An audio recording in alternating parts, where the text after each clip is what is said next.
again po, welcome back to my channel. So, kumusta naman kayo guys? Okay, so ayan guys, maraming salamat po sa walang sawang pagsubaybay sa atin pong daily love reading. And kung ikaw ay bago pa lang sa ating channel, ayan, mag-subscribe na po kayo and i-click mo na rin yung ating notification bell para lagi po kayo guys updated sa ating mga bagong upload. So, sa mga nais po palang magpa-private reading, ay iiwan ko na lang po yung link sa atin pong description box below. So, ayan, meron tayong dalawang card.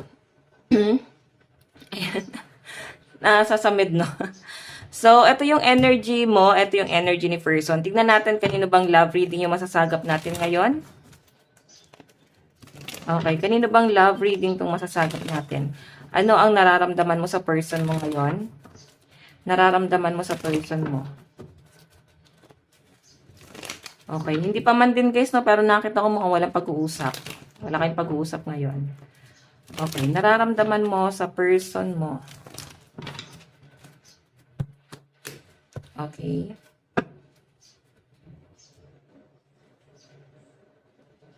Nararamdaman ni person sa'yo. Nararamdaman ni person mo sa'yo ngayon. Nararamdaman ni person sa'yo ngayon. Okay. So, tignan natin guys, ano bang nararamdaman ng person mo sa'yo ngayon. Meron tayong Six of Pentacles. So, ayan. Ayan. So, alam nyo guys, malakas ang energy ng mga Taurus and Libra dito. Okay, so sa pinapakita sa akin dito, maaaring meron naman kayo guys pinagsamahan talaga. Mukhang marami kayong pinagsamahan ng person mo. Kasi Six of Pentacles, nagkaroon naman guys na talagang sinuportahan ka niya, sinuportahan mo rin naman siya. So, nagkaroon ng bigayan dito, no? Wala naman ako nakita na para bang nagkaroon ng lamangan. Kasi yung nararamdaman sa'yo ng person mo, iniisip niya pa rin yung mga sacrifice, mga naibigay mo, dito sa relasyon nyo, yung mga sacrifice mo pagdating sa relationship nyo. So, nandun pa rin siya guys sa point na naninimbang pa rin siya. I think, yung iba dito, nagsasama pa rin. Ayan. Tignan natin ano naman ang tingin sa'yo ng person mo. Meron tayong The Hermit. Oh, di ba kakasabi ko lang mukhang walang pag-uusap? Kasi ngayon guys, maraming nare-realize yung person mo. Wala talaga kayong pag-uusap kasi ang tingin niya sa'yo, nananahimik ka, busy ka, may iba kang pinagtutuunan ng pansin, hindi mo siya masyadong iniisip, or hindi ka na rin guys masyadong inaabala ng person mo kasi pwedeng busy ka eh. Meron ka sigurong exam or baka nag-aaral ka or pwedeng busy ka sa trabaho. Okay? So, ayun yung nasa sense ko. So, malakas ang energy ng mga Virgo, Scorpio na sasagap ko rito. Okay, so titignan natin guys. Ano yung magiging action ni person? Meron tayong Queen of Wands. Actually, pinapakiramdaman ka lang niya guys. Wala talaga siyang ginagawa. Walang communication. Balita, wala ka napapalitaan sa kanya. Baka bilinak mo si person kasi the hermit eh, parang nananahimik or parang binilak or pwedeng pinag-isipan mo yan guys kung binilak mo si person or maaring in-unfriend mo or baka hindi mo na lang talaga siya guys kinakausap. So, Queen of Wands yung energy ni person, no? Naisip niya nga dito na gusto niya mag-effort pero parang hinahayaan ka niya. Ayaw ka muna niya guys abalahin, ayaw ka muna niya guys guluhin. Kung ano man yung pinagtutuunan mo ng pansin ngayon, parang gusto niya mag-focus ka muna doon. Tignan natin yung magiging outcome ng ginagawa niya. So, Two of Wands, nakikita ko na mukhang matagal-tagal bago ulit kayo mag-uusap kasi hindi naman guys magtatagal ng taon, mga ganyan. Pero nakikita ko guys may pag-aantay eh. Nag-aantay lang talaga siya guys sa inyo. Wala siyang ginagawa. Siguro, nararamdaman niya, no? Ayaw niya siguro na pa sa inyo, makadagdag pa sa bigat ng nararamdaman mo. So, may nakikita ko guys dito, maaring ang kadil ng iba sa inyo, malakas ang energy ng Aries dito. Para bang sa pananahimik niya guys, doon niya guys pinaparamdam na nagsisisi siya, no? Ganon. Or nagkamali siya sa mga maling ginawa niya. Yun yung nakikita ko sa kanya. So, bottom of the deck guys, meron tayong Nine of Cups and the Lovers. Okay, so Three of Pentacles. Nakikita ko na pino-pursue mo daw yung mga pangarap mo. So, siguro kaya hindi kanya inaabala kasi as in, ayaw niya na makaabala sa'yo at yun nga mukhang gumaganda na yung kabuhayan mo. Siguro feeling niya, nung magkasama kayo, hindi naging maganda yung buhay mo. Ngayon na naghiwalay kayo, kung naghiwalay kayo, no, kasi parang wala nga kayo pag-uusap. So, parang nga naghiwalay kayo, guys. Na para bang mas naging maayos ang buhay mo. Kaya ayaw kanya, guys, guluhin ni person. Kasi feeling niya naging mas maganda yung buhay mo nung iniwan mo siya. So, si person mo, yan, the lovers, Three of Pentacles. Meron siyang ibang tinitignan dito. Meron siyang ibang person na kasama. Three of Pentacles. Nakikita ko na wino-workout nila yung relationship nila. Pero, may pag-aaway pa rin eh. Hindi pa rin sila guys dumarating sa point na may plano. Hindi mo kagaya na para bang ang dami mo talagang plano, ang taas ng ambisyon mo. Siguro, nagsisisi tong person na to kung sino man yung kasama niya ngayon. Hindi ka lang niya guys malapitan kasi pwedeng nilagay ka talaga yung third party and ayaw niya guys na ano pa yung sabihin mo na feeling niya kasi naka-move on ka na eh, naka-recover ka na. So, aabalahin ka pa ba ni person? Yun yung nasasagap ko sa kanya, no? Na baka kasi mag-away pa kayo o pwedeng bumalik pa sa'yo yung mga masasakit na ginawa niya sa'yo. So, ayaw ka na niya guys, masaktan pa ulit, no? Akala mo talaga mabait si person, no? Kasi yun talaga yung nararamdaman niya, guys. Aware siya, marami siyang kasalanan. Pero siguro, hindi kanya guys mapurso ngayon eh. Yan, malakas ang energy ng water sign. Cancer, Pisces, Scorpio. Maaari kasi guys na yung nagiging third party rin dito is yung career niya, pwedeng yung family niya, pwedeng yun din yun guys eh. Maaaring meron kang kakompetensya dito sa connection nyo. So, yan, malakas ang water sign, Cancer, Pisces, Scorpio, Capricorn, Taurus, Virgo, Aries, Leo, Sagittarius. Tignan naman natin guys sa side mo, ano ang nararamdaman mo sa person mo. Meron tayong Page of Pentacles.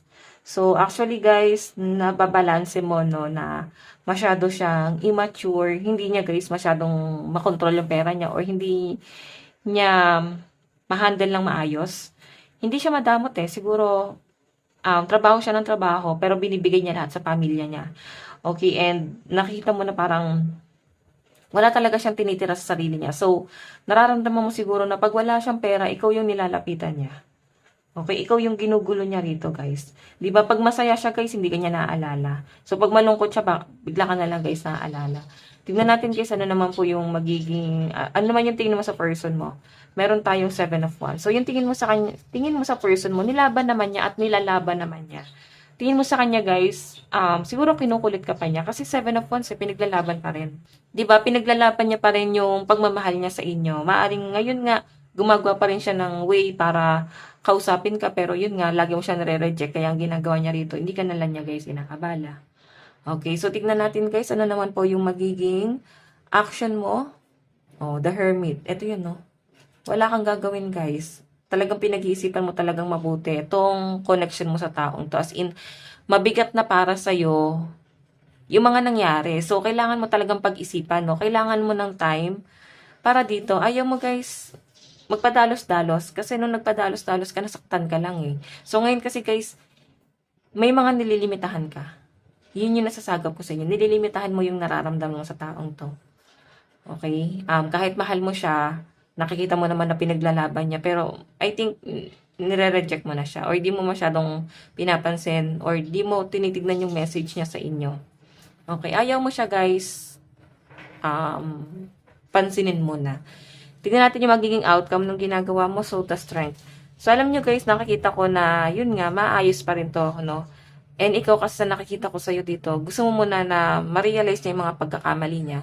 Gusto mo muna na bigyan kanya guys ng assurance dito sa connection yung dalawa kasi napapagod ka na. And nakikita ko guys, the strength kasi mukhang maayos niya pa, no? And ikaw, mas ang ginagawa mo dito is nagpo-focus ka dun sa sarili mo. Pinag-iisipan mo muna na mag-grow. Yun, ayaw mo na masyadong makagulo dito sa taong to. Ayan, parehas naman kayo guys. Ayaw nyo magulo yung isa't isa, no? And parang twin flame mo siya kasi ayaw nyo maabala yung isa't isa, no?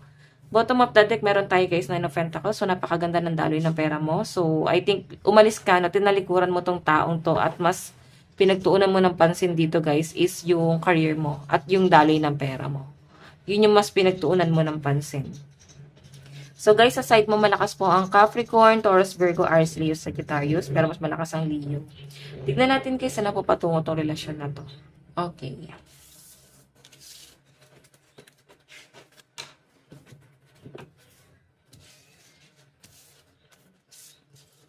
Guys, parang may nakikita akong celebration na magaganap dito. Parang magkikita kayo ng person mo. Family gathering. Siguro, malapit lang siya sa pamilya mo. Oo, as in. Pwedeng may anak pala kayo. Baka may birthday ng anak mo. Or pwedeng binyag. Ayan, baka iniwan kanya ng buntis. Or iniwan mo siya ng buntis. Ganon.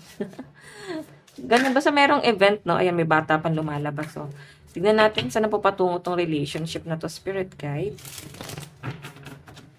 Saan na po patungo, Spirit Guide? So, guys, meron tayong 7 of Pentacles. Parang i-workout pa rin, guys. Nakikita ko na ipaglalaban ka pa rin ng person mo. Oo. Nag-iipon lang to, guys, ng lakas ng loob, no? Ace of Wands, oh. So, ibig sabihin, gusto ka pa rin niya, guys, ipaglaban. So, pag natauhan to, guys, babalik siya sa inyo. Iba sa inyo, guys, pwedeng may karelasyon siya, pero karelasyon ka rin niya. Okay? Pwedeng nararamdaman mo na may third party. Pwedeng nahuli mo na, pero mukhang hindi pa niya, guys, tinitigilan yung third party. Meron tayong 10 of Swords. Okay, so meron tayong 2 of Swords. So guys, sa malinaw na pinapakita sa akin dito, mukhang magkikita pa kayo nito. Magtatagpo talaga ang landas mo. Ninyong dalawa. So I think yung iba sa inyo, ayaw mo na talaga siyang makatagpo. Ayaw mo na mag-cross mo na yung landas niyo. Gusto mo na ng pahinga. Pero yun na nga yung sinasabi, guys. Mukhang magtatagpo pa rin. Lalo na kung may anak kayo nitong taong to, guys. Okay? Mararamdaman mo na para bang may ginagawa siyang effort sa connection nyo. Page of Pentacles.